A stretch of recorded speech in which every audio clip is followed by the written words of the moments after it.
Welcome everyone, hope you're having a great day. Rabid here, and we are going to do another update on the crypto mining basement and what we got in store for the upcoming week.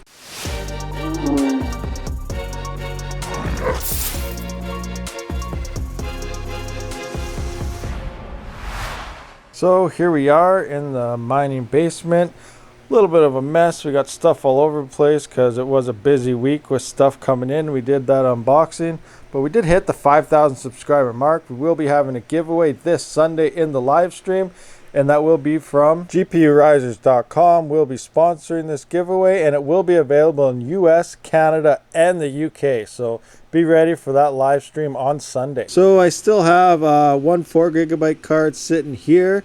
It is hash array, a little over 25 mega hash. I think it's around 25.6 or something, plus or minus. I can't really remember off the top of my head. I don't really check them too often. So hopefully it is still hashing. But yeah, it's doing not too bad sitting here on this B250 Mining Expert. And over here on my test rig, I do have my other 4 gigabyte card hashing away at the same mega hash is our other one. So yeah, the little one is in my little workstation room here. She is playing PlayStation 4, as you can see there on the projector screen. So that is a pretty big screen. It's like 10 feet by 9 feet, so not too bad. So yeah, the 4 gigabyte cards still are doing pretty good.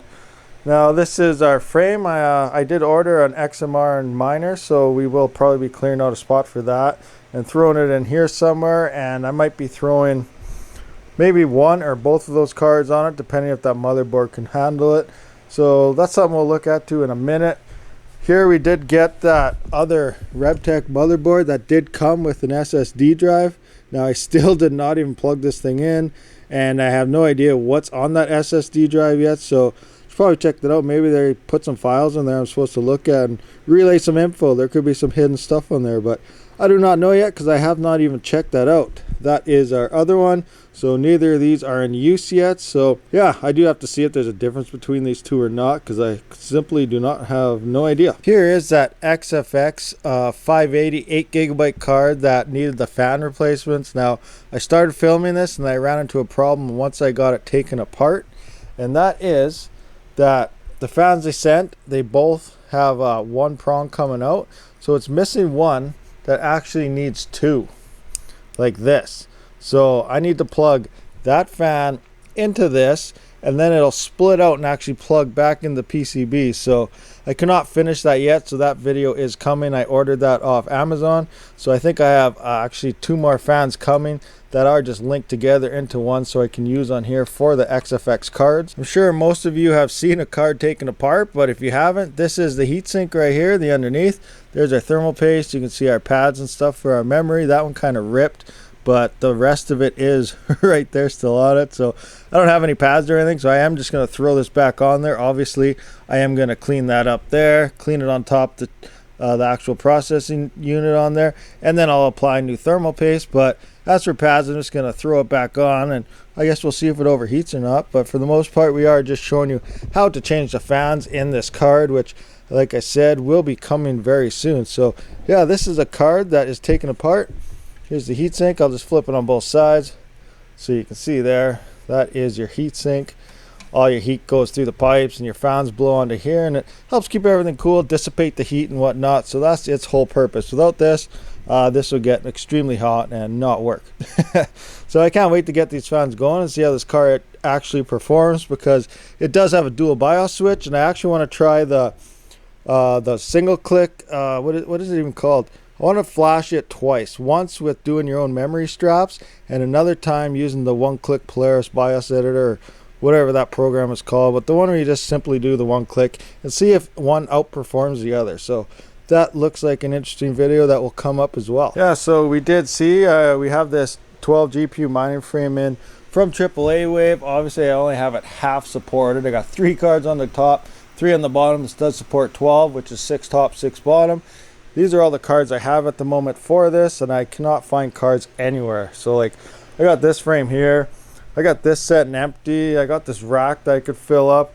I have what, 3600 watts worth of power in those 2 power supplies. We have that 1000 watt Corsair there. We got thermal take. That EVGA 1200 watt is broken.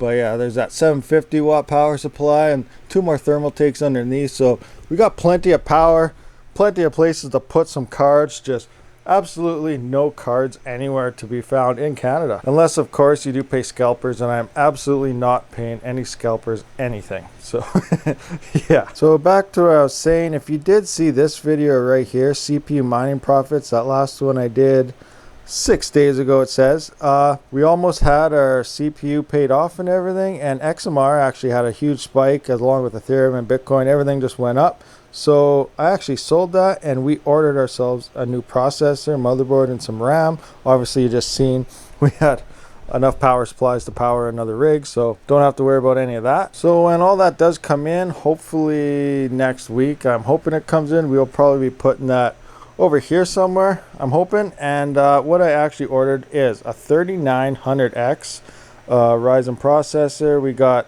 CL14 G-Skill Flare RAM coming in, and an MSI Performance Gaming X470 gaming motherboard. And as for a cooler, instead of running an AIO like I do have on my workstation PC that we currently use for XMR, I'm going with an NHD50 Noctua air cooler. That way I can probably save a little bit of power, and it's cheaper than an AIO, and it's a top-notch cooler, so hopefully that does play well for us. And when we do actually build that, obviously we'll be recording it, and I'll probably put it in here. And depending on the PCI lanes, like I was explaining earlier, I'll probably put both 4GB cards on it and see how it works. Maybe I'll just start with one. I do need at least one card just so I can have display, because Ryzen CPUs do not have integrated display on them, so you do need a graphics card for it. So I'll probably use one of these 4GB cards, and depending on how that plays out, maybe I'll add both on and we'll use Hive OS to mine with it. If not, then I do like mining XMR in Windows, but who knows? It's still up in the air. I was probably gonna try Hive and Windows, but we'll just see how that plays out. So that is about it. I gotta do something with this Ender still. Like, I hardly ever use it, but it is fun when I do use it. But yeah, 5,000 subscribers. Thanks a lot, guys. You guys mean the world to me. I always try to watch and comment on everybody's comments, so don't worry, you're always being watched. If you comment and it takes me a day or something, I do read every single comment. So thanks a lot to you guys. And I'll thank you for watching, and I'll catch you guys on the next one. Rabid out.